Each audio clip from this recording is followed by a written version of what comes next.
Hello बच्चों, आपका मेरे चैनल शिक्षा घर में स्वागत है। आई होप आप लोग अच्छे होंगे।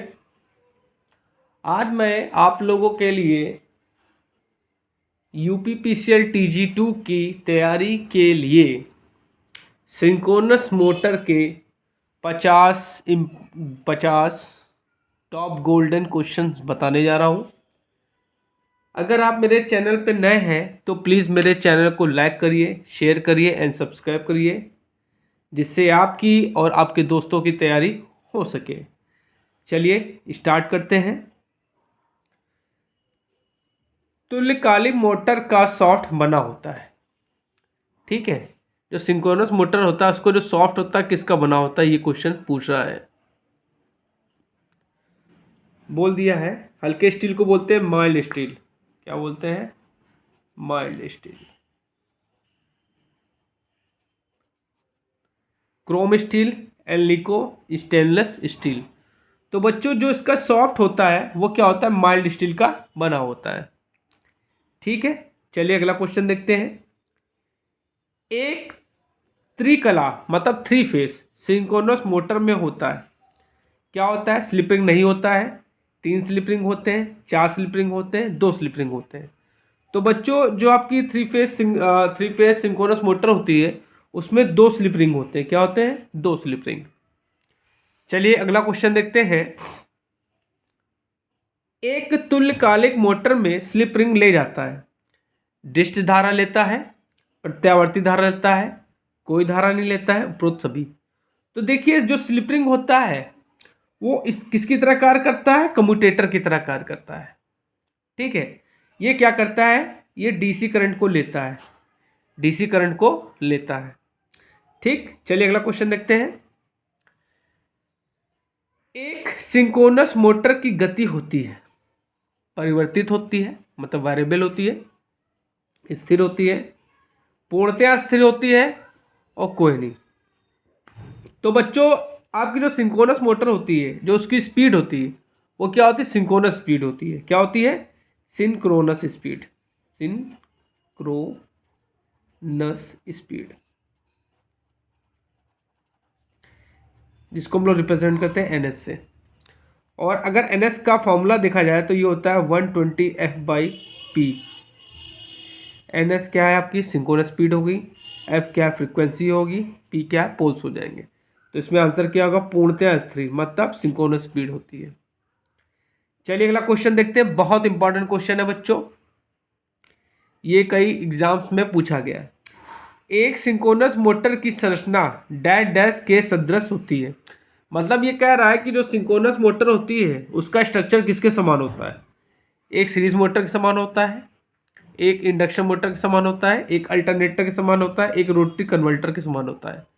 तो जो इसका स्ट्रक्चर होता है बच्चा वो अल्टरनेटर के समान होता है। किसके समान होता है? अल्टरनेटर के समान होता है। अल्टरनेटर को हिंदी में बोलते हैं प्रत्यावर्तक या AC जनरेटर, ठीक है। चलिए अगला क्वेश्चन देखते हैं बच्चों। सिंक्रोनस मोटर की गति निर्भर करती है पोलों की संख्या पर, सप्लाई आवृत्ति पर, या तो A या तो अथवा B, A और B दोनों। देखिए सिंक्रोनस स्पीड का फॉर्मूला क्या होता है? NS = 120F/P। तो यहाँ से आप देख सकते हैं कि NS जो होगा फ्रीक्वेंसी के डायरेक्टली प्रोपोर्शनल होगा और पोल्स के इन्वर्सली प्रोपोर्शनल होगा। तो इससे ये पता चलता है आपके फ्रीक्वेंसी पे भी निर्भर कर रहा है और आपके पोल्स पे भी निर्भर कर रहा है। तो आपका चौथा ऑप्शन बिल्कुल सही है, A और B दोनों सही है। चलिए अगला क्वेश्चन देखते हैं। सिंक्रोनस मोटर का स्टार्टिंग टार्क होता है, उच्च होता है, मध्यम होता है, शून्य होता है, अपरिभाषित। तो देखिए जो आपका सिंक्रोनस मोटर होता है उसमें जो क्या होता है? टार्क होता ही नहीं है। टार्क क्या है? होता ही नहीं है, मतलब शून्य होता है। उसकी वैल्यू क्या होती है? शून्य होती है। अगर टार्क होगा तो सेल्फ स्टार्टिंग नहीं बन जाएगी मोटर। और ये भी क्वेश्चन आपसे पूछ सकते हैं कि सिंक्रोनस मोटर क्या होती है? सेल्फ स्टार्टिंग होती है कि नहीं होती है? तो बच्चों क्या होती है? सिंक्रोनस मोटर जो होती है उसमें जो टार्क होगा वो क्या होगा? शून्य होगा। और ये सेल्फ स्टार्टिंग नहीं होती, ये सेल्फ स्टार्टिंग नहीं होती है, सेल्फ स्टार्टिंग नो। ये सेल्फ स्टार्टिंग नहीं होती है। इसको हम क्या करते हैं, इसको डीसी सोर्स के द्वारा, डीसी सोर्स हो गया या आपका टरबाइन हो गया या आपका इंजन हो गया, इसके द्वारा रोटर को घुमाया जाता है। ठीक है। और क्यों नहीं सेल्फ स्टार्टिंग होती है? जड़त्व के गुण के कारण। किसके कारण? जड़त्व के गुण के कारण। जड़त्व के गुण के कारण। जड़त्व के गुण। चलिए अगला क्वेश्चन देखते हैं। जब एक सिंक्रोनस मोटर सिंक्रोनस गति पर चल रही है तो डैम्पर वाइंडिंग प्रदान करता है। ठीक है। डैम्पिंग आघूर्ण, भंवर धारा बलागुण, विकसित आघूर्ण को जोड़ने वाला आघूर्ण, आघूर्ण नहीं। तो बच्चों इसमें आंसर क्या होगा? अब मोटर तो आपकी चल ही रही नहीं है तो कोई टार्क प्रोवाइड ही नहीं करेगा। ठीक। चलिए अगला क्वेश्चन देखते हैं। एक मोटर जो अग्रगामी शक्ति गुणक की तरह पश्चगामी पर भी आसानी से चलाई जा सकती है। पिंजा प्रारूपी प्रेरण मोटर, वाउंड रोटर प्रेरण मोटर, तुल्यकालिक मोटर, डीसी शंट मोटर। तो बच्चों आपकी जो सिंक्रोनस मोटर होती है वो क्या होती है? वो लीडिंग पावर फैक्टर पे भी काम करती है और लैगिंग पावर फैक्टर पे भी काम करती है। इस पर लोड का कोई प्रभाव नहीं पड़ता। इस पर लोड का कोई प्रभाव नहीं पड़ता। लोड का प्रभाव नहीं होता। ये सिंक्रोनस स्पीड पे ही चलती है, चाहे लीडिंग हो चाहे लैगिंग हो। तो बच्चों इसमें आंसर क्या होगा? तुल्यकालिक मोटर। चलिए अगला क्वेश्चन देखते हैं, बहुत इंपॉर्टेंट क्वेश्चन है। भारत में एक सिंक्रोनस मोटर की अधिकतम गति होती है 1500 आरपीएम, 1000 आरपीएम, 750 आरपीएम, 3000। तो बच्चों आंसर क्या होगा? 3000। ठीक है। जो एन एस मैक्स होगी वो क्या होगी? 3000 आरपीएम है। चलिए अगला क्वेश्चन देखते हैं। एक सिंक्रोनस मोटर का रोटर डीसी से तब उत्तेजित करते हैं जब मोटर ठहराव पर हो, रुकी हो, तुल्यकालिक गति के निकट पहुंचती है, अर्ध तुल्यकालिक गति के निकट पहुंचती है, उपरोक्त कोई नहीं। तो बच्चों आंसर क्या होगा आपका? तुल्यकालिक गति के निकट पहुंचती है। चलिए अगला क्वेश्चन देखते हैं। सिंक्रोनस मोटर के उत्तेजक की KW रेटिंग सिंक्रोनस मोटर की KV रेटिंग के डैश होता है। 3% होता है, 5% होता है, 10% होता है, 15%। तो क्या होगा आपका? 3%। चलिए अगला दो क्वेश्चन देखते हैं। एक प्रेरण मोटर का सिंक्रोनस गति हमेशा होता है रोटर गति के बराबर, रोटर गति से अधिक, रोटर गति का 2 गुना, रोटर गति से कम। तो क्या हो जाएगा? रोटर गति से अधिक। ठीक है। मतलब NS क्या होगा? NR से बड़ा होगा। चलिए अगला क्वेश्चन देखते हैं। एक प्रेरण मोटर का सिंक्रोनस गति 1000 आरपीएम है। रोटर की गति क्या होगी यदि स्लिप ये है? तो देखिए स्लिप इज इक्वल टू क्या होता है फॉर्मूला बच्चों? NS minus NR upon NS। ठीक। ये आपको दिया है 3%। ठीक। आपको NS की वैल्यू दी है 1000, NR तुम्हें निकालना है। अभी ये 1000 हो गई। ठीक। तो ये क्या आ जाएगा आपका? 1000 minus NS is equal to 3000। ठीक। सो अगर हम NS निकालेंगे तो क्या आएगा? 3000 माइनस 1000, तो NR, सॉरी ये NR होगा, तो ये आपकी क्या आ जाएगी? 2000 आएगी। तो इस हिसाब से देखा जाए तो आपका थर्ड ऑप्शन बिल्कुल सही है। ठीक है। चलिए अगला क्वेश्चन देखते हैं। बच्चों इस क्वेश्चन में एक चीज मैं लिखना भूल गया हूं, यहां पे 100 भी होगा। ठीक है। तो 100, तो ये कैंसिल हो जाएगा आपका, ये आपका कैंसिल हो जाएगा। तो ये क्या हो जाएगा, ये आपका हो जाएगा 30 हो जाएगा। ठीक है, 30, तो ये क्या हो जाएगा 1000 minus N R is equal to 30 हो जाएगा। तो इसको उधर ले आइए, तो N R is equal to क्या हो जाएगा 1000 माइनस 30, तो ये आपका 970 आएगा। ठीक है, यहाँ मैंने ध्यान नहीं दिया, स्लिप जो आपकी परसेंटेज में दी है, गलती हो गई, इसलिए सॉरी। तो ये आपका क्या हो जाएगा, चौथा ऑप्शन बिल्कुल सही होगा। ठीक है, ये जो आपकी स्लिप दी थी परसेंटेज में दी थी। ठीक है, इसको हमने ध्यान से देखा नहीं, तो इसको सॉल्व करेंगे तो ऐसे आएगा, तो आपका 970 आपका बिल्कुल सही आंसर आएगा। चलिए अगला क्वेश्चन देखते हैं। एक सैलिएंट पोल सिंक्रोनस मोटर जो नो लोड पर चल रही है, इसका फील्ड करंट स्विच ऑफ कर दिया जाए तो मोटर रुक जाएगी, लगातार सिंक्रोनस पर स्पीड पर चलती रहेगी, लगातार सिंक्रोनस गति से थोड़े गति पर चलती रहेगी, लगातार सिंक्रोनस गति से थोड़े कम गति पर चलती रहेगी। तो बच्चों आंसर क्या होगा, सेकंड आपका बिल्कुल आंसर बिल्कुल सही है। वो क्या होगा, लगातार सिंक्रोनस स्पीड पर चलती रहेगी। चलिए अगला क्वेश्चन देखते हैं।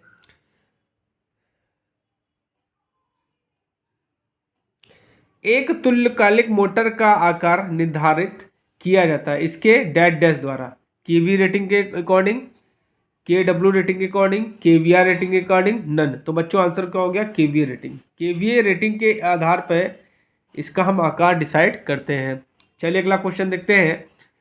एक सिंक्रोनस मोटर रिएक्टिव पावर शक्ति देता है जब ओवर एक्साइटेड होता है, अंडर एक्साइटेड होता है, नॉर्मली एक्साइटेड होता है, नन। तो बच्चों क्या होगा, जब ओवर एक्साइटेड होता है तब ये क्या होता है, रिएक्टिव पावर देता है। चलिए अगला क्वेश्चन देखते हैं। निर्धारित हानियों में से सिंक्रोनस मोटर में कौन सा एक सबसे अधिक भाग में होगा। ठीक है, स्टेटर कॉपर लॉसेज ज़्यादा होंगे, फ्रिक्शन एंड विंडल लॉसेज ज़्यादा होंगे, ईडी करंट लॉसेज ज़्यादा होंगे, आयरन लॉसेज होंगे। तो क्या होगा, आपका आंसर क्या होगा, आयरन लॉसेज। और बच्चों जो आयरन लॉसेज होती हैं वो फिक्स होती हैं। ठीक है, उनका उन पे लोड का प्रभाव नहीं होता है, लेकिन जो आपकी कॉपर लॉसेज होती हैं वो लोड पे डिपेंड करती हैं। चलिए अगला क्वेश्चन देखते हैं। अगला क्वेश्चन बहुत इंपॉर्टेंट बच्चों, उसको ध्यान से रखिएगा, ध्यान में रेटिंग से क्वेश्चन पूछते हैं। एक सिंक्रोनस संधारित्र की क्षमता समानता किस श्रेणी में होता है, VAR, MVAR, KVAR और नन। तो बच्चों आंसर क्या होगा, MVAR। MVAR is the right answer. चलिए अगला क्वेश्चन देखते हैं। अग्रगामी शक्ति गुणक पर सिंक्रोनस मोटर की लागत इकाई शक्ति गुणक मोटर से डैश डैश होती है, लेस देन होती है, मोर देन होती है, अबाउट द सेम होती है, नन होती है। तो बच्चों आंसर क्या होगा, अधिक होती है। ठीक है, इसकी जो लागत होती है वो क्या होती है, इंडक्शन मोटर से ज़्यादा होती है, इंडक्शन मोटर से ज़्यादा होती है, मोटर से ज़्यादा होती है। चलिए अगला क्वेश्चन देखते हैं।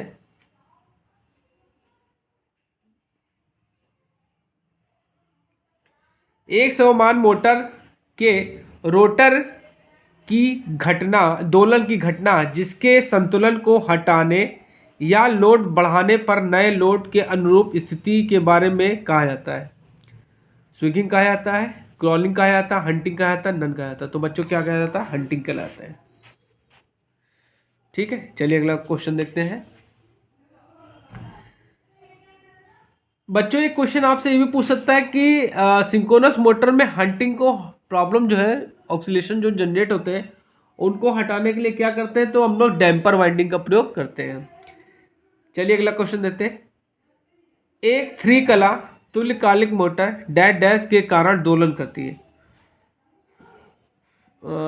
फ्लोटिंग लोड, और क्या लेगा, floating supply volt, excessive field current, either floating and floating supply. तो क्या आंसर होगा, तो आपका चौथा ऑप्शन बिल्कुल सही है। चलिए अगला क्वेश्चन देखते हैं। एक बिना उत्तेजित सिंगल फेज सिंक्रोनस मोटर है, रिलक्टेंस मोटर है आपकी, यूनिवर्सल मोटर है, रिपल्सन मोटर है, AC सीरीज मोटर है। तो बच्चों आंसर क्या होगा, AC सीरीज मोटर है। ठीक है, चलिए अगला क्वेश्चन देखते हैं। यदि एक 3 फेज सिंक्रोनस मोटर का एक फेज शॉर्ट सर्किट कर दिया जाए तो मोटर गति में नहीं आएगी, स्टेप में खींचने में विफल हो जाएगी, स्टार्ट नहीं होगी, स्पॉट में अत्यधिक हीट होगी, स्लॉट में अधिक एक्चुअली क्या है कि हम अगर किन्हीं 3 फेज़ों में से किसी 2 फेज़ों को शॉर्ट कर दे, एक फेज़ को शॉर्ट सर्किट कर देंगे तो मोटर आपकी स्टार्ट ही नहीं होगी। ठीक है, ये मोटर आपकी स्टार्टिंग होगी ही नहीं, स्टार्ट होगी नहीं। जो मैं आपको क्वेश्चंस करा रहा हूँ, इससे पहले मैंने एक वीडियो बनाया है, आप मेरे चैनल में जाके देख सकते हैं। उसमें मैंने आपको सिंक्रोनस मोटर के कुछ तथ्य बताए, सिंक्रोनस मोटर के फैक्ट्स बताए हैं। फैक्ट्स मतलब सिंक्रोनस मोटर के बारे में बताया है कि कौन सी स्पीड पे चलती है, ठीक, सॉफ्ट किसका बना होता है, रोटर किसका बना होता है, ठीक है, ये सब हमने आपको बताया है। उसको आप पहले देख लीजिएगा, उसके बाद इन क्वेश्चंस को पढ़िएगा तो आपको ज़्यादा समझ में आएगा। ठीक है, चलिए अगला क्वेश्चन देखते हैं। एक सिंक्रोनस मोटर को बिना लोड के यूनिटी पावर फैक्टर पर चल रहा है, यदि क्षेत्र ज़्यादा बढ़ाया जाता है तो शक्ति गुणक होगा, क्या होगा? लीडिंग और current will decrease, lagging and current will increase, lagging and current will decrease, leading and current will increase. तो बच्चों आंसर चौथा बिल्कुल सही है। ठीक है, क्या होगा? पावर फैक्टर लीड करेगा और करंट क्या होगी? इंक्रीज होगी। चलिए अगला क्वेश्चन देखते हैं। एक सिंक्रोनस मोटर का मानक फुल लोड शक्ति गुणक है। बहुत इंपॉर्टेंट क्वेश्चन है, वेरी इंपॉर्टेंट। क्या होता है? यूनिटी होता है, यूनिटी और 0.8 लीडिंग होता है, यूनिटी और 0.8 लैगिंग होता है, यूनिटी और 0। तो बच्चों क्या होता है? इसका जो पावर फैक्टर होता है क्या होता है? यूनिटी होता है या 0.8 लीडिंग होता है, ये आप लोग याद रखिएगा। ठीक, चलिए अगला क्वेश्चन देखते हैं। यदि सिंक्रोनस मोटर का क्षेत्र कम उत्तेजित हो तो शक्ति गुणक होगा, क्या होगा? यूनिटी होगा, लीडिंग होगा, लैगिंग होगा, मोर देन यूनिटी होगा। तो बच्चों क्या हो जाएगा? लैगिंग हो जाएगा। ठीक है, एक्साइटेशन पे डिपेंड करता है पावर फैक्टर। ठीक है, चलिए अगला क्वेश्चन देखते हैं।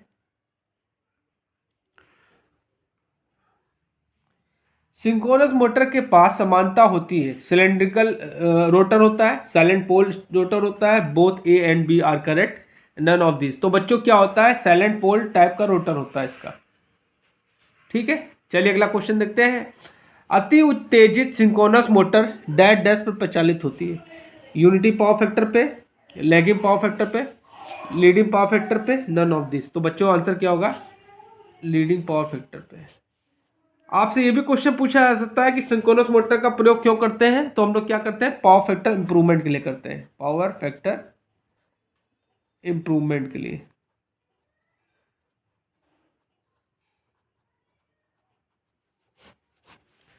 चलिए अगला क्वेश्चन देखते हैं। सिंक्रोनस मोटर डैश डैश में प्रयोग किए जाते हैं, लगभग 50 HP से अधिक आकार, सभी प्रकार, समानता, छोटे आकार, इनमें से कोई नहीं। तो बच्चों आंसर क्या होगा? लगभग 50 HP से लेकर अधिक आकार तक। ठीक है, चलिए अगला क्वेश्चन देखते हैं। फुल लोड पर चल रही सिंक्रोनस मोटर की स्लिप है 0, लगभग 0.2, लगभग 0.01, इनमें से कोई नहीं। तो बच्चों इसमें क्या होगा? 0 होगा। आप लोग बच्चों हमेशा याद रखिएगा एक चीज़ कि जो सिंक्रोनस मोटर होती है उसमें स्लिप नहीं होता है। सिंक्रोनस मोटर में स्लिप क्या होता है? 0 होता है। ठीक, ये हमेशा याद रखिएगा। चलिए अगला क्वेश्चन देखते हैं। सिंक्रोनस मोटर की रोटर कुंडलन डैश डैश के द्वारा उत्तेजित की जाती है, AC supply bye exciter, induction from the stator current, revolving field. तो बच्चों क्या होगा? जो एक्साइटेशन करते हैं हम लोग DC सोर्स के द्वारा करते हैं। DC सोर्स हो सकता है आपका, टरबाइन हो सकता है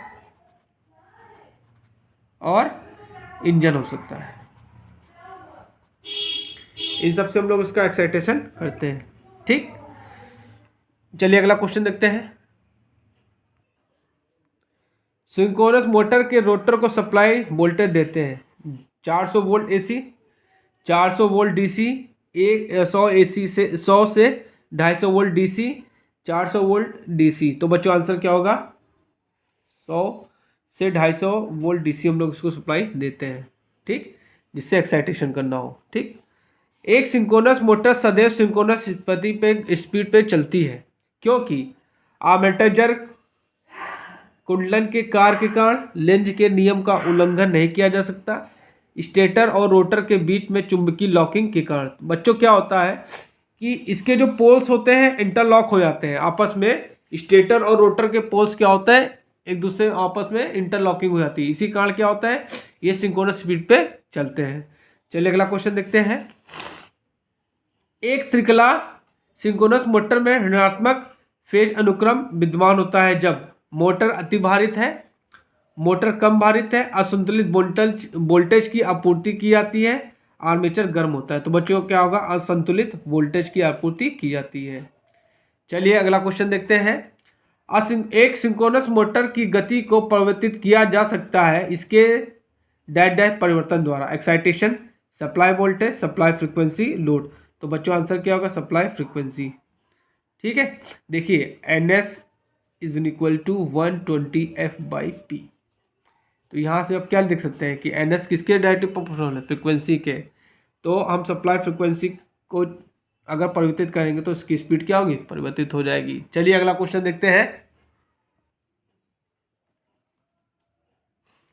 एक 3 phase synchronous motor dash dash में परिवर्तन के कारण दोलन करता है, supply voltage, excitation, load, any of the above. तो बच्चों आंसर क्या होगा? एनी ऑफ द एबव, ठीक, सप्लाई वोल्टेज, एक्साइटेशन, लोड। चलिए अगला क्वेश्चन देखते हैं। एक सिंक्रोनस मोटर डैश डैश के कारण सिंक्रोनिज्म में आने से विफल हो सकती है, अत्यधिक लोड, कम उत्तेजन, उच्च घर्षण, नन। तो बच्चों सिंक्रोनस मोटर पे लोड का तो इफेक्ट पड़ता ही नहीं है, एक्साइटेशन कोई मतलब नहीं, घर्षण से कोई मतलब नहीं, तो आंसर क्या होगा? नन। चलिए अगला क्वेश्चन देखते हैं। सिंक्रोनस मोटर की टार्क अभिव्यक्ति होती है 2 कंपोनेंट, 3 कंपोनेंट, 4 कंपोनेंट, 5 कंपोनेंट। तो आंसर क्या होगा? 2 कंपोनेंट। चलिए अगला क्वेश्चन देखते हैं।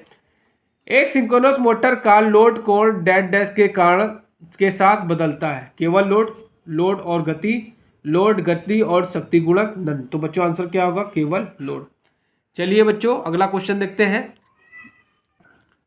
एक सिंक्रोनस मोटर के ध्रुव मुख में एक आर्मेचर या डैम्पर वाइंडिंग किस लिए स्थापित की जाती है? तो देखिए डैम्पर जो वाइंडिंग होती है वो सेल्फ स्टार्टिंग के लिए की जाती है। कहाँ पे स्थित होती है? पोल शू पे। मैंने आपको बताया है, जो मैंने इसके पहले लेक्चर जो दिया है जिसमें सिंक्रोनस मोटर के बारे में आपको कुछ तथ्य बताए हैं, उसमें मैंने आपको बताया है। तो क्या होता है? दोलन समाप्त करने के लिए, रोटर की गति को स्थिर बनाने के लिए, आवश्यक प्रारंभिक बलागुण को उत्पन्न करने के लिए, दोलन को समाप्त करने और आवश्यक प्रारंभिक स्टार्ट उत्पन्न करने के लिए। तो बच्चों चौथा ऑप्शन बिल्कुल आपका सही है। चलिए अगला क्वेश्चन देखते हैं। समान आकार के एक प्रेरण मोटर की तुलना में एक सिंक्रोनस मोटर में वायु अंतराल होता है आधे से कम, आधे से 3/4, समान और 3 से 5 गुना। तो बच्चों आंसर क्या होगा? 3 से 5 गुना एयर गैप होता है। चलिए अगला क्वेश्चन देखते हैं। एक सिंक्रोनस मोटर का पक्ष विद्युत वाहक बल पर निर्भर करता है, क्या? गति, भार, लोड कोण, उपरोक्त सभी। तो बच्चों किस पे डिपेंड करता है? ये लोड कोण पे डिपेंड करता है, ठीक है। चलिए अगला क्वेश्चन देखते हैं।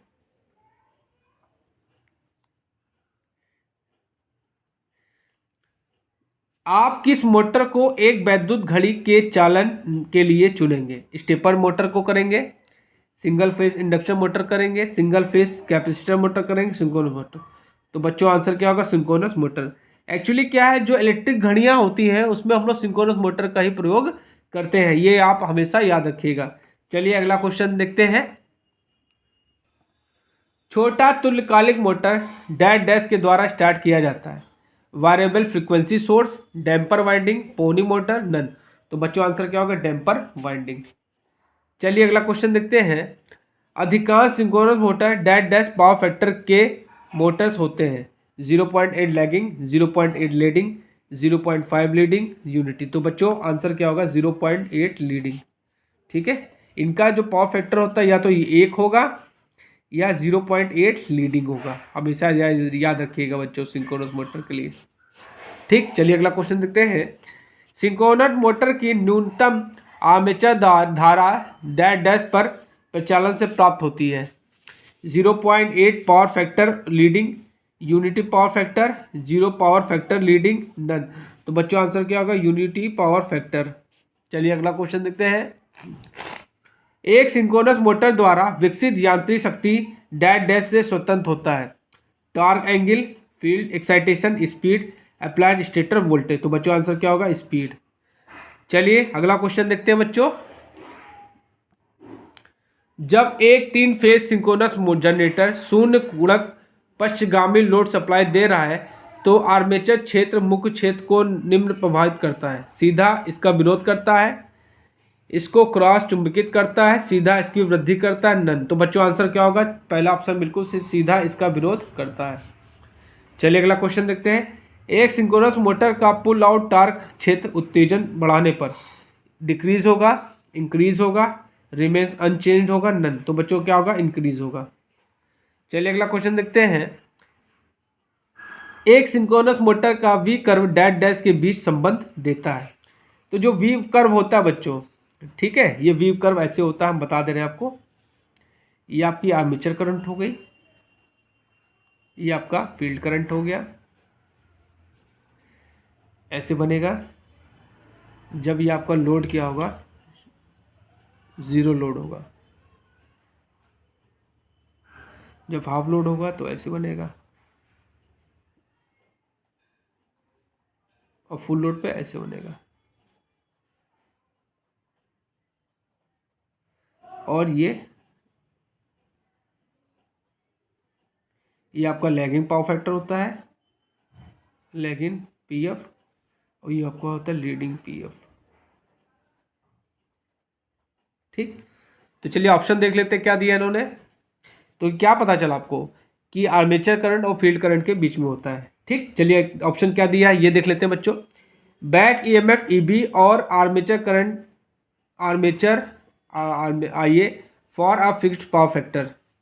ठीक, नहीं हो सकता। DC field excitation and power factor with fixed applied voltage, ये भी नहीं होगा। Torque angle and motor load with fixed excitation, नहीं है। DC field current